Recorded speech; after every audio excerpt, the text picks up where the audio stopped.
Essa é mais uma entrevista ao Garapa Esportiva com o Leno, jogador do Real Barça aqui, autor de um gol, né? Veio de Aracatu. Então uma polêmica danada aí que você tá recebendo propinas para vir fazer jogo, é verdade ou não? Ou você vem por sua boa vontade mesmo? Rapaz, vários times chamarem, né? Mas eu decidi vir no Barretu. Real Barça. Real Barça. Que é um time humilde, né? Os caras tudo da zona rural, a maioria da zona rural.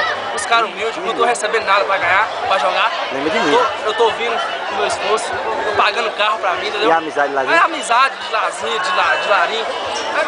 A amizade dos caras, né? Desde a infância jogando bola junto. A gente tá aqui só pra divertir mesmo. Rapaz, que força total, hein? Você protege uma bola, os caras vêm, batem em você e cai. Isso é treinamento? Como é que é? Rapaz, faz uns 2 meses que eu jogo bola, velho. Eu domino a bola, os caras batem em mim e volta apenas isso só. Manda um abraço pro pessoal de Aracatu lá, que todos vão acessar esse blog aí agora, mano. Um abraço pros meus amigos Clécio, Danilo, Irã, João Neto, os caras que dão a força de Aracatu. Muito bem, isso foi mais uma entrevista ao Garapa Esportiva com o jogador do Real